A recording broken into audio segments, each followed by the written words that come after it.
بسم الله الرحمن الرحيم اللهم صل على سيدنا محمد الأمين سيدنا محمد صلى الله تعالى عليه وسلم. السلام عليكم ورحمة الله تعالى وبركاته. Chers sœurs en Dieu, chers parents, grandes mères, chers invités, chers membres de notre noble Dara, c'est avec une immense fierté et une profonde reconnaissance que nous réunissons aujourd'hui pour puiser force et inspiration dans la vie et l'œuvre d'une femme exceptionnelle qui répond sous le nom de Sokhna Mariama Bousso, mais plus connue sous le nom de Mame Diarra Bousso, la sainte de Porokhane, la mère du serviteur éternel du prophète et sauveur de l'humanité, mais aussi fondateur du mouridisme, Cheikh Ahmadou Bamba radiyallahu ta'ala anhu. Mame Diarra Bousso n'est pas simplement connue comme la mère du fondateur du mouridisme. Elle est un modèle d'excellence féminine, un pilier de la spiritualité, une lumière dans la nuit de l'oubli, et un exemple vivant de piété, de courage et de dévouement. Dès son jeune âge, elle s'est distinguée par sa pureté, sa pudeur, son intelligence et son amour pour Dieu. Elle vivait dans la discrétion, le zikr, les services de son époux et l'éducation. Son foyer était une école spirituelle où elle a transmis valeurs, savoir et baraka. Elle a élevé Cheikh Ahmadou Bamba dans une atmosphère de rigueur, de bravoure, de foi et de sacrifice. Donc, ce que nous appelons aujourd'hui l'éducation mouride ou tarbiya fi tarikhatul mouridiya commence en réalité entre les mains d'une femme. Cela commence entre les mains d'une femme de science et de silence. Elle nous montre que l'adoration ne s'oppose pas à la responsabilité. Cela commence entre les mains d'une femme de patience et de prière. Elle nous rappelle que l'âme se purifie dans le service et le sacrifice. Cela commence entre les mains d'une femme libre de sa foi. Elles inspirent chaque femme ici présente en sa force, sa dignité et son rôle dans la société. Chers parents, frères et sœurs,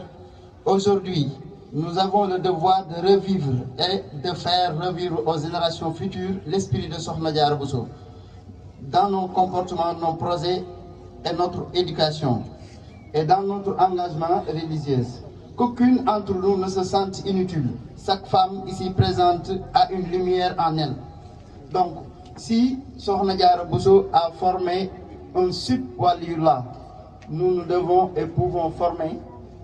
des générations pieuses, éduquées, disciplinées. Chers membres, notre mission n'est pas seulement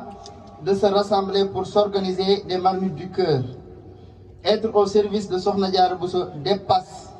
le fait d'aller à Touba ou à Porokhane uniquement pour chercher la baraka ou simplement de goûter le sol ou boire l'eau des pluies. mbokk yi maa ngi jégalu bu baax ci jóg gi sama kàddu di jóg ci mboolem kilifa yi nga xam ne ñoo fi teew di leen ziyaare bu baax di santaat ci kàddu mbooloo mi teewaay bi nga xamante ne ni teew ngeen fi tàmbalee ko ci sunu naataangoo yi nga xam ne dañuy sunuy mbokki taalibe di sunuy jëwrin di ñu jiital ci Serigne Moustapha Diagne di jëwrinu daara Masalikul Jinaan naka noonu it ñuy sant waa daara Mawahibou Khoudoss ci jiital sëñ Dame Fall di sant aussi waa daara Sahadatul Lab ci njiital Serigne Cheikh Ngom di sant également aussi président du conseil de quartier Darou Salam Serigne Saliou Gueye mi ngi ci jotaay bi naka noonu it ñuy sant délégué de quartier Darou Salam Serigne Modiob Bey di suñu xarit moom it mi ngi ci jotaay bi ñuy sant dëkkandoo yi di sant bu baax it suñu imam suñu wayjur Serigne Kosso Sy di ñaan suñu borom yokk xam-xamam te yàggal ko ci suñu kanam waaye ñuy sant suñu wayjur suñu kilifa Serigne Alaaji Fall nga xam ne dañoo féete fu bari ndax du ñuy jóg ci jotaayam ndax deretam daa bokk ci fi nga xam ni fa la ñuy siyaare yàlla na ko sunu borom dolli ngërëm te yàggal ko kon suñuy kàddu du ko tax a gudd lool waaye dañuy jëmale fàttali gi ci fi nga xam ne fala Sëriñ Basiiru Fall daanele mooy taxawaayu jigéen ci société bi waaye itam